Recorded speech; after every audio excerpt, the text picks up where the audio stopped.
Hello नमस्कार दोस्तों, स्वागत है आप सभी का हमारे यूट्यूब चैनल एग्जाम स्टार बाजार पे। दोस्तों आज हम आप लोगों के लिए जीके जीएस के टॉप 25 क्वेश्चन के बारे में स्टूडेंट बताएंगे, इसलिए आप वीडियो के अंत तक बने रहिएगा। तो कुछ क्वेश्चन आप लोगों के सामने दिया दोस्तों, ये देखिए कह रहा है कि भारत छोड़ो आंदोलन का नारा किसने दिया था। यहाँ पर 4 ऑप्शन है दोस्तों, इन चारों ऑप्शन में से कौन सा होगा। और भी प्रश्न है दोस्तों, कह रहा है कि भारत और चीन के बीच कौन सी रेखा है। जैसे यहाँ पर 4 ऑप्शन है, इन चारों ऑप्शन में से कौन सा होगा। और भी प्रश्न है दोस्तों, कह रहा है कि भारत के प्रथम वायसराय कौन था। यहाँ पर 4 ऑप्शन है, इन चारों ऑप्शन में से कौन सा होगा। इसी तरीके के प्रश्न के बारे में स्टूडेंट बताएंगे दोस्तों, इसलिए आप वीडियो के अंत तक बने रहेगा। और ये पार्ट नंबर हम लोगों का 7 है दोस्तों। जिसने पार्ट 6 तक नहीं देखे हैं चैनल पे जाके वीडियो सेक्शन में देख लीजिए, क्योंकि सारे पार्ट मोस्ट रिपीटेड प्रश्न के हैं। तो आइए दोस्तों देखते हैं पहले नंबर क्वेश्चन से, और इन सभी क्वेश्चनों का पीडीएफ आपको टेलीग्राम पे मिल जाएगा, लिंक वीडियो के डिस्क्रिप्शन में दिया गया है। तो देखिए जैसे दिया गया दोस्तों, पहला क्वेश्चन हम लोगों के सामने, सारे क्वेश्चन को आप अपने से पहले एक बार लगाएंगे दोस्तों, और जरूर कमेंट करके बताएंगे कितने प्रश्न आपके सही हो पा रहे हैं। तो देखिए कह रहा है कि भारत छोड़ो आंदोलन का नारा किसने दिया था। तो भारत छोड़ो आंदोलन का नारा किसने दिया था दोस्तों, 4 ऑप्शन है। तो इन चारों ऑप्शन में से कौन सा सही हो जाएगा। यानी भारत छोड़ो आंदोलन का नारा महात्मा गांधी ने दिया था। इस प्रश्न का आंसर ऑप्शन नंबर 1 क्या हो जाएगा दोस्तों, सही हो जाएगा। अगला प्रश्न की दोस्तों हम लोगों के सामने दूसरा नंबर क्वेश्चन दिया है। करा कि दादा भाई नौरोजी को ब्रिटिश पार्लियामेंट के लिए कब चुना गया था। तो यानी कि दादा भाई नौरोजी को ब्रिटिश पार्लियामेंट के लिए कब चुना गया था दोस्तों। इस प्रश्न का आंसर यानी कि क्या हो जाएगा, दादा भाई नौरोजी को तो ब्रिटिश पार्लियामेंट के लिए 1892 में चुना गया था। इस प्रश्न का आंसर ऑप्शन नंबर 1 क्या हो जाएगा दोस्तों, सही हो जाएगा। याद रखिएगा, काफी इंपॉर्टेंट। अगला प्रश्न देखिए दोस्तों, हम लोगों के सामने तीसरा नंबर क्वेश्चन दिया है कि भारतीय संविधान में दल बदल कानून कब, यानी कह रहा है कि भारतीय संविधान में दल बदल कानून कौन सी अनुसूची में दर्शाया गया है। तो भारतीय संविधान में जो है दोस्तों, दल बदल कानून जो है हम लोगों का किस में दर्शाया गया दोस्तों, 10वीं अनुसूची में दर्शाया गया है। इस प्रश्न का आंसर ऑप्शन नंबर आपका बी क्या हो जाएगा दोस्तों, सही हो जाएगा। अगला प्रश्न देखिए दोस्तों, हम लोगों के सामने दिया है चौथा नंबर क्वेश्चन, काफी इंपॉर्टेंट। करा कि एशिया का नोबेल पुरस्कार किसे कहा जाता है। तो एशिया का नोबेल पुरस्कार रेमन मैग्सेसे पुरस्कार को कहा जाता है। यानी इस प्रश्न का आंसर ऑप्शन नंबर आपका बी क्या हो जाएगा दोस्तों, सही हो जाएगा। याद रखिएगा कि एशिया का नोबेल पुरस्कार किसे कहा जाता है, रेमन मैग्सेसे पुरस्कार को। अगला प्रश्न की दोस्तों हम लोगों के सामने 5वां नंबर क्वेश्चन दिया है। उत्तर प्रदेश में लायन यानी कि सफारी कहाँ स्थित है। यानी लायन सफारी कहाँ स्थित है दोस्तों, तो इटावा में स्थित है। याद रखिएगा दोस्तों, काफी इंपॉर्टेंट है। करा कि लायन सफारी कहाँ स्थित है, तो इटावा में। यानी इस प्रश्न का आंसर ऑप्शन नंबर डी क्या होगा दोस्तों, सही होगा। अगला प्रश्न की दोस्तों छठा नंबर क्वेश्चन, कई बार एग्जाम में पूछा गया दोस्तों, मोस्ट वीवीआई प्रश्न है, कई बार एग्जाम में आ चुका है। कह रहा है कि भारत और चीन के बीच कौन सी रेखा अलग करती है। तो भारत और चीन के बीच कौन सी अलग रेखा यानी कि रेखा अलग करती है दोस्तों, तो मैकमोहन रेखा जो है भारत और करा कि भारत और चीन को कौन सी रेखा अलग करती है। तो भारत और चीन को अलग करती है दोस्तों मैकमोहन रेखा। यानी इस प्रश्न का आंसर ऑप्शन नंबर बी क्या हो जाएगा दोस्तों, सही हो जाएगा। अगला प्रश्न की दोस्तों हम लोगों के सामने 7वां नंबर क्वेश्चन दिया है। करा कि गरीबी हटाओ का नारा, यहाँ पर क्या लिखा है दोस्तों कि गरीबी हटाओ का नारा किसके तहत दिया गया था, यानी कौन सा पंचवर्षीय योजना में दिया था। तो देखिए जैसे दिया गया दोस्तों 7वां नंबर क्वेश्चन, करा कि गरीबी हटाओ का नारा किस पंचवर्षीय योजना के तहत दिया गया था। तो याद रखिएगा दोस्तों कि गरीबी हटाओ का नारा जो है 5वीं पंचवर्षीय योजना के तहत दिया गया था। कई बार एग्जाम में रिपीट कर चुका है। और जो चैनल पे पहली बार है दोस्तों, जरूर चैनल को सब्सक्राइब करेंगे और हर एक ग्रुप में शेयर करेंगे दोस्तों हमारे चैनल के बारे में। अगला प्रश्न की दोस्तों हम लोगों के सामने 8वां नंबर क्वेश्चन दिया है। कह रहा है यूरिया का रासायनिक सूत्र क्या होता है। यानी यूरिया का रासायनिक सूत्र क्या होता है दोस्तों। तो इस प्रश्न का आंसर कौन सा सही हो जाएगा, यानी NH2 का होल टू CO, यानी इस प्रश्न का आंसर ऑप्शन नंबर बी क्या हो जाएगा दोस्तों, सही हो जाएगा। काफी इंपॉर्टेंट, कई बार पूछा गया है कि यूरिया का रासायनिक सूत्र क्या होता है दोस्तों, तो NH2 का होल टू CO, यानी इस प्रश्न का आंसर ऑप्शन नंबर बी क्या हो जाएगा दोस्तों, सही हो जाएगा। अगला प्रश्न की दोस्तों हम लोगों के सामने 9वां नंबर क्वेश्चन दिया है, कह रहा है कि एकमात्र कांग्रेस अधिवेशन जिसकी अध्यक्षता महात्मा गांधी जी ने की थी, तो ऐसा कौन सा एक अधिवेशन था दोस्तों जो कांग्रेस का यानी कि गांधी जी ने किया था, तो हम लोगों का हो जाएगा दोस्तों बेलगांव अधिवेशन। इस प्रश्न का आंसर ऑप्शन नंबर बी सही हो जाएगा दोस्तों। याद रखिएगा कि बेलगांव अधिवेशन की अध्यक्षता जो है महात्मा गांधी ने किया था, मात्र एक कांग्रेस अधिवेशन। अगला प्रश्न की दोस्तों हम लोगों के सामने 10वां नंबर क्वेश्चन दिया, तो देखिए 10वां नंबर क्वेश्चन दिया दोस्तों, कह रहा है कि भारत की पहली महिला लोकसभा अध्यक्ष कौन थी, तो भारत की पहली महिला लोकसभा अध्यक्ष कौन हो जाएगा दोस्तों, यानी श्रीमती मीरा कुमार, यानी इस प्रश्न का आंसर ऑप्शन नंबर बी क्या हो जाएगा दोस्तों, सही हो जाएगा। याद रखिएगा कि भारत की पहली महिला लोकसभा अध्यक्ष कौन है, तो श्रीमती मीरा कुमार। ऑप्शन नंबर आपका बी क्या होगा दोस्तों, इस प्रश्न का आंसर होगा।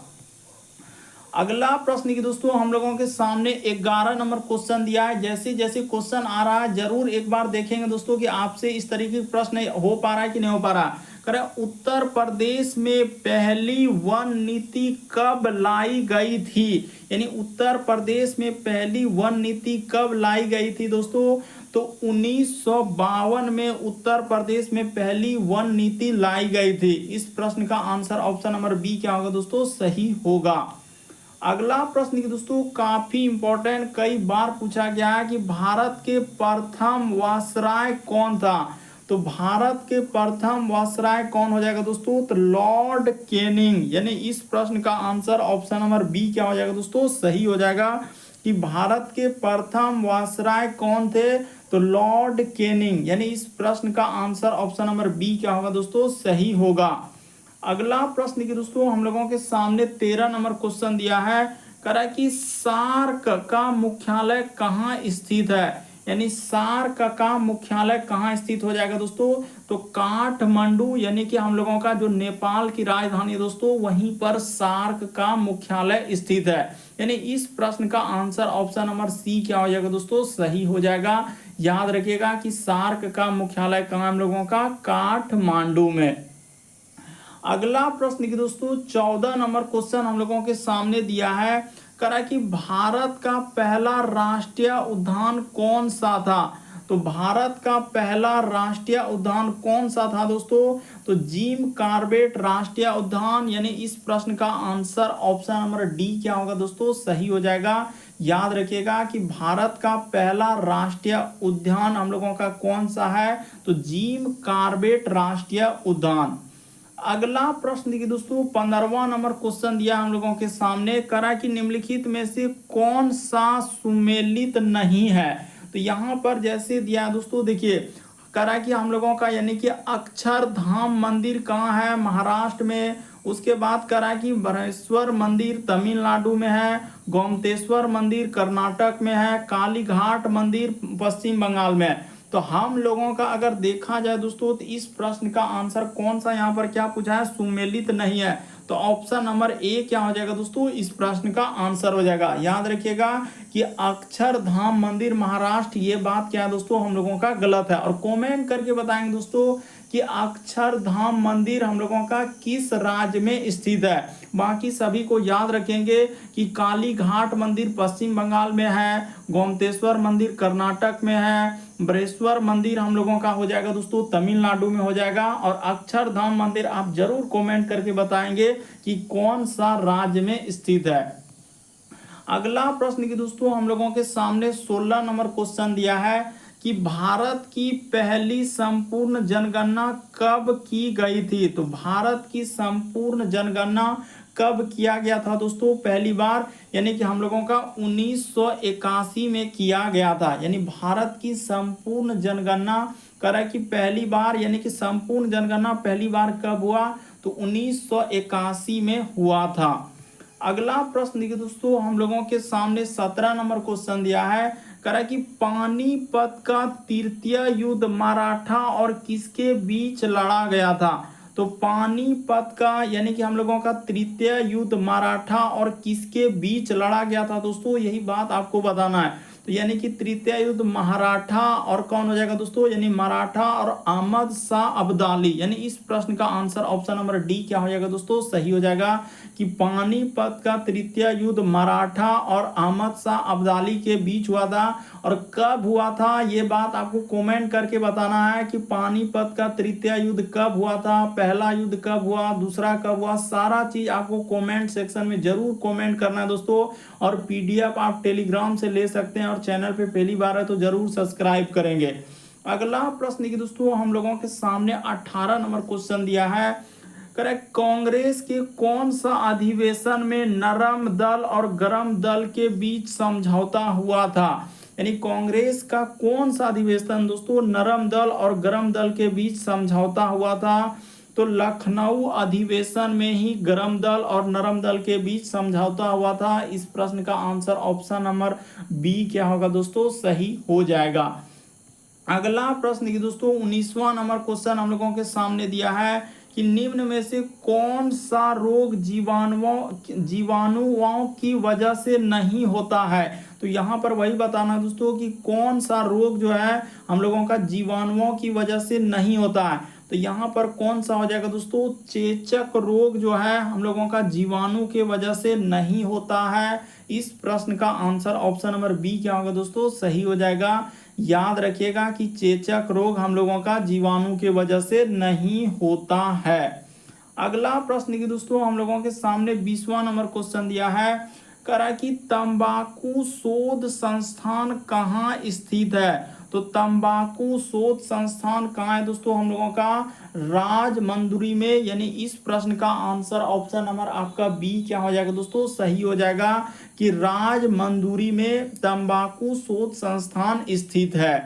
अगला प्रश्न की दोस्तों हम लोगों के सामने दिया 21वां नंबर क्वेश्चन। निम्नलिखित में से कौन इल्तुतमिश का प्रथम उत्तराधिकारी था। तो इल्तुतमिश का यानी कि प्रथम उत्तराधिकारी कौन हो जाएगा दोस्तों, यानी रुकनुद्दीन फिरोज। यानी इस प्रश्न का आंसर ऑप्शन नंबर ए क्या हो जाएगा दोस्तों, सही हो जाएगा। यानी कि रुकनुद्दीन फिरोज यानी कि इल्तुतमिश का प्रथम उत्तराधिकारी। अगला प्रश्न की दोस्तों हम लोगों के सामने दिया है 22वां नंबर क्वेश्चन।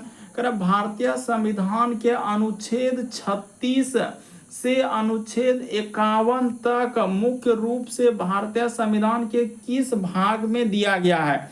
यानी यहाँ पर बताना है दोस्तों अनुच्छेद 36 से लेकर अनुच्छेद 51 तक जो है मुख्य रूप से भारतीय संविधान के किस भाग में दिया गया है। यानी भाग क्या हो जाएगा दोस्तों, हम लोगों का क्या हो जाएगा दोस्तों, यहाँ पर भाग 4 में दिया गया है। यानी इस प्रश्न का आंसर ऑप्शन नंबर डी क्या हो जाएगा दोस्तों, सही हो जाएगा। यानी कि 36 से लेकर 51 तक मुख्य रूप से भारतीय संविधान के किस भाग में दिया गया दोस्तों, तो भाग 4 में दिया गया है। ऑप्शन नंबर 4 इस प्रश्न का आंसर होगा। अगला प्रश्न की दोस्तों हम लोगों के सामने दिया है 23वां नंबर क्वेश्चन कि भारत में विजय दिवस कब मनाया जाता है। काफी इंपॉर्टेंट। तो भारत में दोस्तों विजय दिवस जो है 16 दिसंबर को मनाया जाता है। इस प्रश्न का आंसर ऑप्शन नंबर बी सही होगा। याद रखिएगा कि भारत में विजय दिवस कब मनाया जाता है, तो 16 दिसंबर को विजय दिवस मनाया जाता है। अगला प्रश्न की दोस्तों हम लोगों के सामने 24वां नंबर क्वेश्चन दिया है कि अशोक ने किस शहर की स्थापना किया था।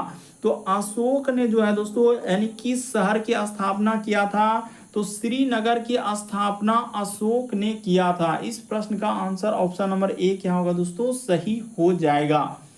अगला प्रश्न की दोस्तों हम लोगों के सामने लिखा है कि करा कि देखिए जैसे अगला प्रश्न हम लोगों के सामने यहाँ पर दिया गया दोस्तों, करा कि हाइडे स्पीच का युद्ध किसके मध्य हुआ था। तो यही लिखा है दोस्तों कि हाइडे स्पीच का युद्ध किसके बीच हुआ था। तो हम लोगों के सामने किसके बीच हुआ है दोस्तों, तो सिकंदर और पोरस के बीच हुआ था हाइडे स्पीच का युद्ध। याद रखिएगा काफी इंपॉर्टेंट है।